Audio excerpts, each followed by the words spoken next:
Before the internet, before streaming, before YouTube or Spotify, discovering music wasn't instant. Pop and classic rock were everywhere. In stores, on the radio, on TV. They were unavoidable, but if you wanted something rare, something raw, something underground, you had to dig. You had to hunt. This is the story of how we found our music before the internet. Through bootlegs, mail order clubs, home videos, MTV. Every discovery built a culture that shaped the 80s and 90s music scenes.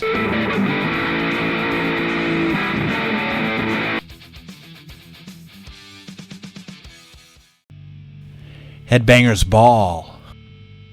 Headbangers Ball. Headbangers Ball wasn't just a show. It was a cultural landmark. From the opening logo to the host's quirky intros. All right, Dave Mustaine. Every episode was a gateway to discovery.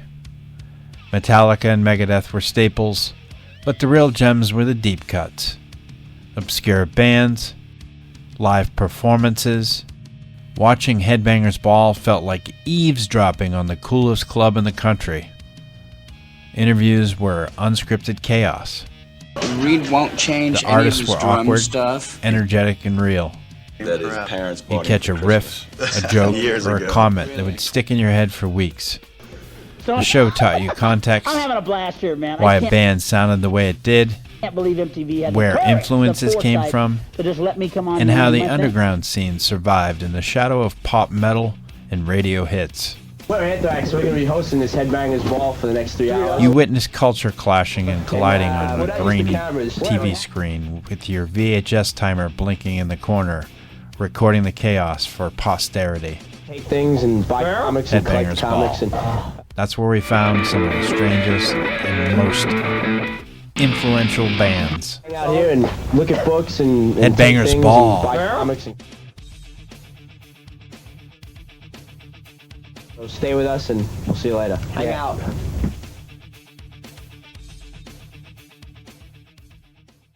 Vince! Home video.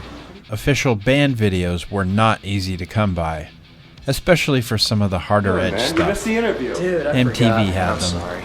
But seeing your favorite band in your living room, that was a different story. Especially before the internet. VHS tapes, those were premium. Ice-T, Metallica, Faith No More. Sometimes you found them in weird places, like the clearance section at your local department store. Every shelf was a gamble. The coolest part, though, was watching it with friends and uncovering a secret world. You were in on something that wasn't broadcast on repeat, something that made you feel like a true fan. VHS also taught patience. You would rewind, rewatch, fast forward. Every glitch or tracking line became part of the ritual. And sometimes these tapes contained content you'd never see again. And sometimes it contained content you're not supposed to see. Interviews, behind-the-scenes moments, Easter eggs, and the odd, unintentional blooper. You see Motley? Motley who? Home video wasn't just a format. It was a portal into a band's world before YouTube made it all disposable.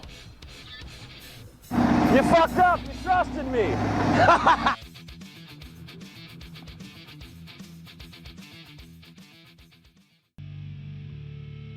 Mail order madness, cheap CDs and risky finds. Mail order meant hundreds of CDs for pennies. You could grab your Metallica, Megadeth, and Slayer, and all the obvious metal, and basically get a collection delivered to your door for nothing. Cheap, easy, satisfying. Did you know you have a magic mailbox? Well, you do. But once you got comfortable with that, that's when the real fun started. And one day, very soon, a whole fantastic music collection will come flying. You could start taking risks. Top of the chart Order the hits, deeper country stuff. tunes. Nuclear Assault, Corrosion of Conformity, whatever Danzig was doing. Easy listening favorites. Your choice. Releases that weren't in the stores. Stuff you couldn't casually pick up without looking like a weirdo. Your choice. Up to 12 great albums, all yours with Mail order meant you could experiment, try something new without anyone watching. your choice. Up to 12 great albums, all yours without paying a penny. You could stick with the safe stuff or go deeper into the obscure, the weird, the heavy stuff that actually mattered. When you join the Columbia Record and Tape Club. This special envelope tells you how to get everything without And that's charge. what made it so addictive. A stack of CDs arriving at your door. This special envelope tells you how to get everything without charge. Some obvious favorites, some total mysteries, and knowing you'd gone a step deeper than anyone else around you. Cheap discs got your collection started. But taking the risks got you music you actually cared about. Tells you how to get everything without charge. No charge to join. No charge for up to 12 albums. And to go this offer one better, no charge for the bonus album you can choose. So watch your magic mailbox for this Columbia envelope.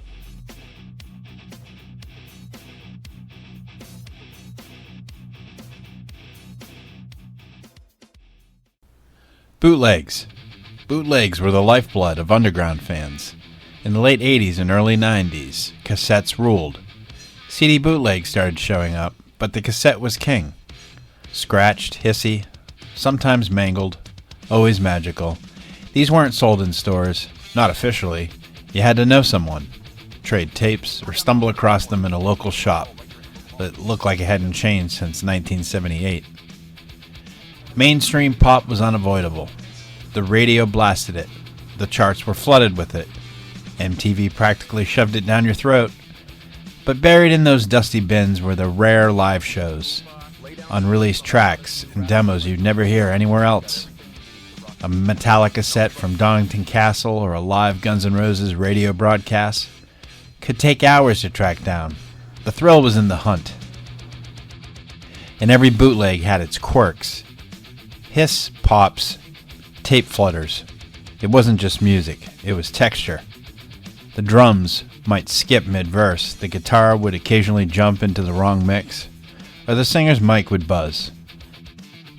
Sometimes the guy would forget to shut the mic off when he went to the restroom. You learned to love the imperfections. They weren't mistakes, they were part of the experience. Sharing tapes was a secret handshake. You'd pass a tape to a friend, they'd burn a copy, and then you'd get a tape back with notes scribbled in pen on the inlay. Track lists weren't always accurate. Sometimes they'd miss a song or make up a title. You trusted the person you got it from, or risked ending up with a dud. Every trade was a gamble, and every gamble felt epic when you finally hit gold. And the best part, every scratch, hiss, and unexpected cut added character. Pop music was smooth, predictable. The bootlegs were alive. You could hear the crowd, off-mic jokes, the raw energy. It wasn't polished. It wasn't approved. It wasn't marketed. It was honest, and that honesty made every discovery feel like it was a personal victory. By the end of it, your collection wasn't just music. It was proof that you were paying attention, that you cared, and that you knew the difference between a hit single and a hidden treasure. The pop was everywhere, yeah. But the bootlegs, those were your secret universe.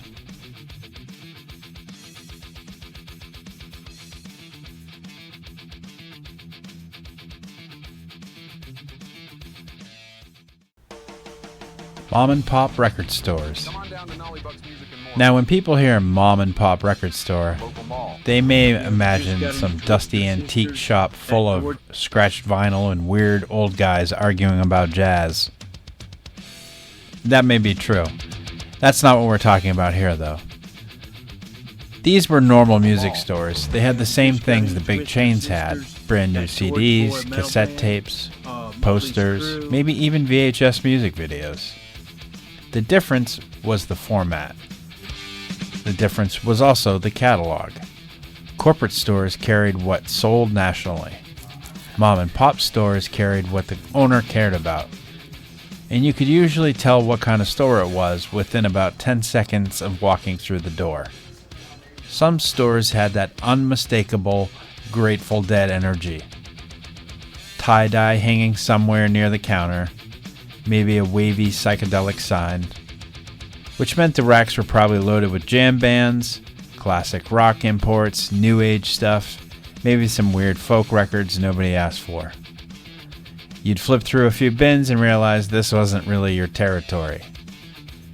But there were other stores, the ones where the vibe shifted immediately.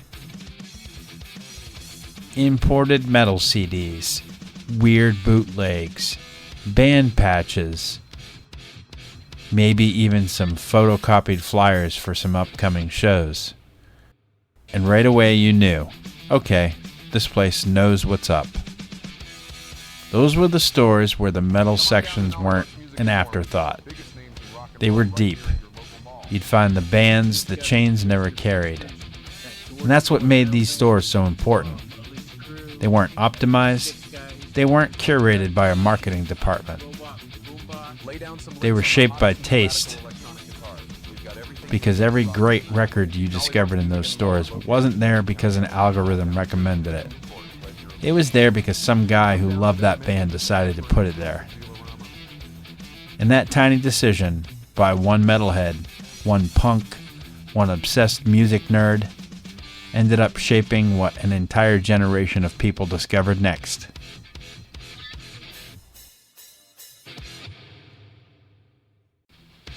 So when people talk about how easy music is now, they're not wrong. Today, you open your phone, type the name of a band, and in about 3 seconds you have their entire catalog, their live albums, their demos, and probably a documentary about them. But that's not how it worked before the internet. Back then, if you wanted heavy music, you had to hunt for it. Half the time you didn't even know what you were getting. And that was part of the fun. Because when you finally found something good, it felt like you earned it. You stayed up late watching Headbangers Ball, hoping to catch a video you'd never seen before. Or you'd flip past Yo MTV Raps and suddenly realize the same aggressive energy was happening in hip-hop too. Through late nights, weird TV shows, record store digging, and stacks of tapes. That was the underground distribution system before the internet. And honestly, I'm not sure the algorithm will ever be as fun as that.